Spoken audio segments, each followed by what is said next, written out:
Hello everyone, this is Gary Hunter and this is the week 2 of the sales management preview for Ole Miss class in fall 2020. So hopefully what's really good about it, saying the week 2 thing, that means week 1 is over and that we all survived week 1 and that we're pressing on with the course and those kind of things. So week 1 was really a great way for us to introduce ourselves. We got to know one another. Through the discussion board, you guys did a phenomenal job at like spelling out your background and your past and some of the really relevant information that helped us to get to know one another. And then you did an excellent job with following up on the icebreaker exercise and finding things that you have in common with one another to kind of facilitate our group getting to know one another. And hopefully you feel like there are some classmates in the class who you think would be great teammates, and you've started some of those discussions possibly already, and you'll be able to kind of find a few other teammates who would work great with you in the class. The class is going to have about 20 people, which will split into like 6 different teams. That's kind of what we're going for. So most of the teams will have 3 people. There may be a couple of teams that have 2 extra ones. A lot of it depends on the class enrollment and stuff as we get closer to forming teams, which is a week or 2 away as you look down the syllabus. Okay, so if I turn to the syllabus, and this is really the week 2 preview, and as I mentioned in week 1, you'll spend a lot of time going to the syllabus and going down to the schedule part of the syllabus itself. And if you look at week 2 for what's coming up this week, you'll see that there's a prompt that you're going to need to respond to by Monday night.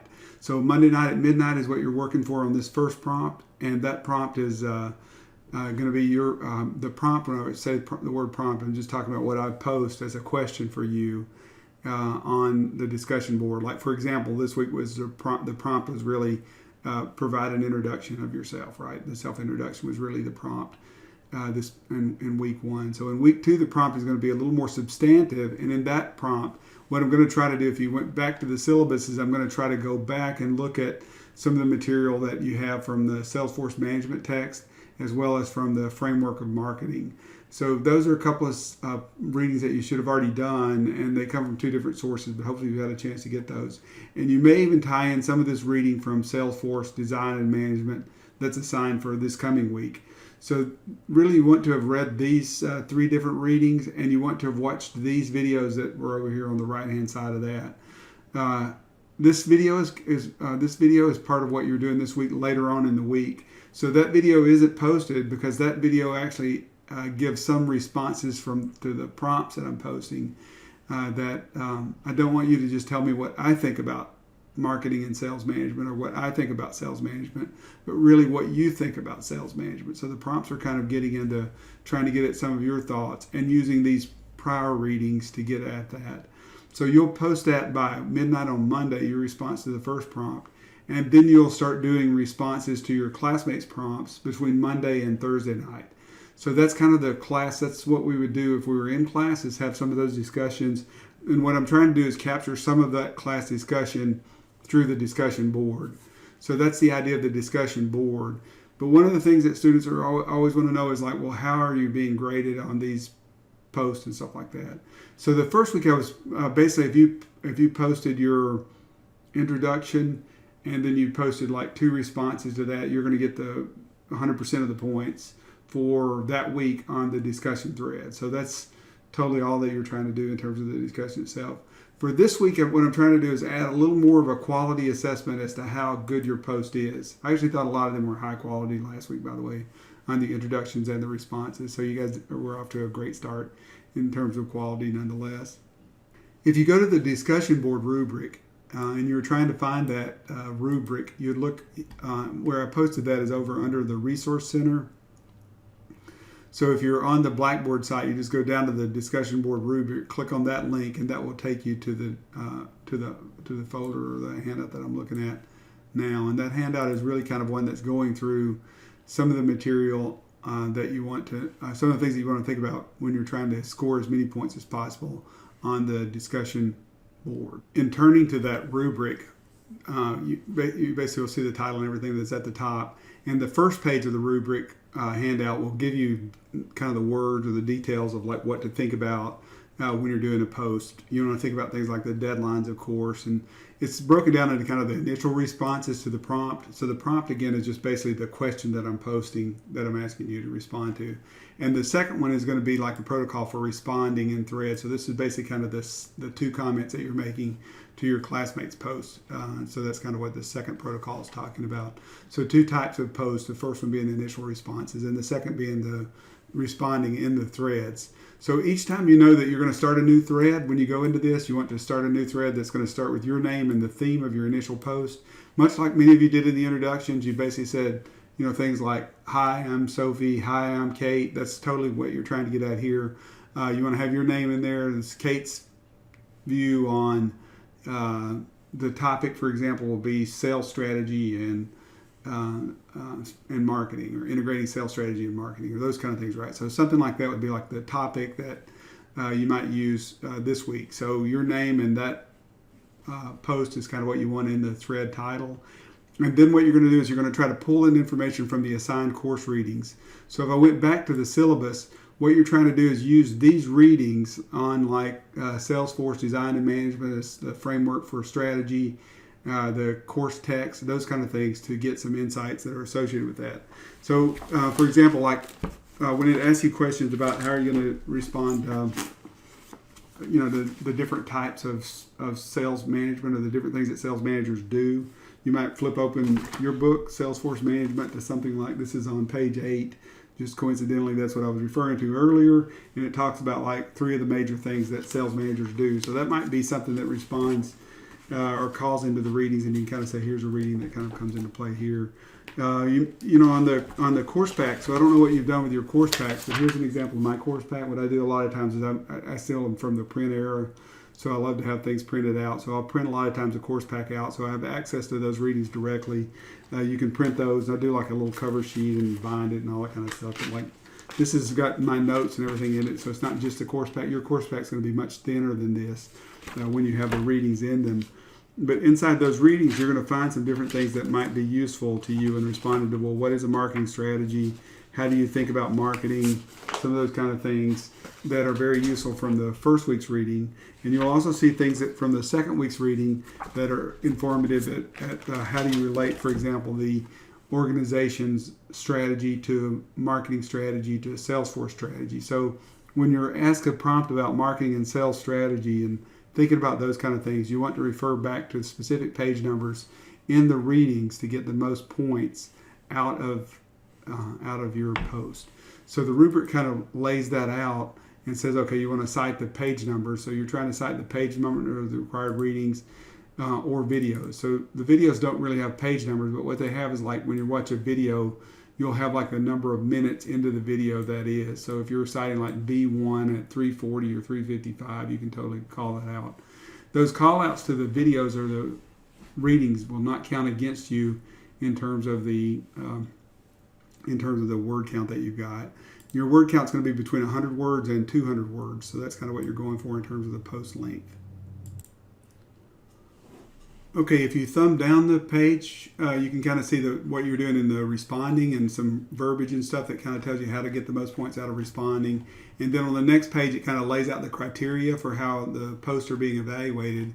And you can see how the points will be awarded for those different posts. So you're looking for timeliness before the deadlines, responsiveness. You're on point. Basically, that's kind of responsive to what the prompt is or responsive to what the person, your classmate, posted in their response, right? So you're replying to that. So that's kind of being on point or relevant to the topic. And then you want to significantly move the discussion forward. So what you're trying to do is you're trying to think about something that adds value to the discussion that other classmates would find interesting. So you're trying to basically develop a discussion point, or that I might find interesting. So some of these I may respond to or reply to once your responses are out there, just to kind of keep the discussion going or to advance it along. The points awarded, then what you're trying to do is stay in that first column to get 100%. If you're in the second column, that's 80% of the points, 40% of the points if you're in the first column. And if you're in the last column in terms of poor contribution or no contribution, then that's basically how you zero out in terms of points. So hopefully everybody will kind of be able to get over into the excellent, and you'll get a habit for how to do that. Once I've seen some of these, I'll try, probably once we've done a week or so of this, I'll post some examples or add some examples to the discussion board notes and stuff. So that will make it a little bit easier to kind of understand, well, what actually constitutes scoring points on the post and stuff. Okay, so hopefully that gives you a good idea of what's going on in terms of week 2 and what's coming up. This video, the integrating sales strategy and marketing strategy, is a video that I'll post probably after midnight on Monday. So look for that on Tuesday morning possibly, because it does give you insights. And again, I don't want you to just tell me what I think about marketing and sales strategy, but really kind of your thoughts on marketing and sales strategy. So we'll work from there. And then if you're looking ahead, if you drop down ahead to the week ahead, you can see that there's a requirement coming up for the pink 6 pitches.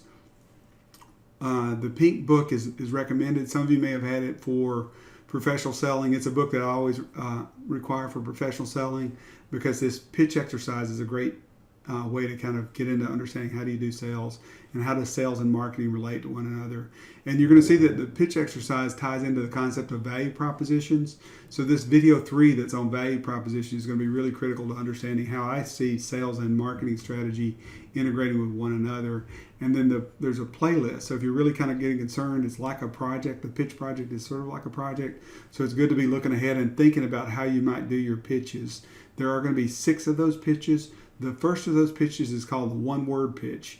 And if you want to know what the other 5 are, one of the best ways to learn about 6 pitches is to watch some examples of them.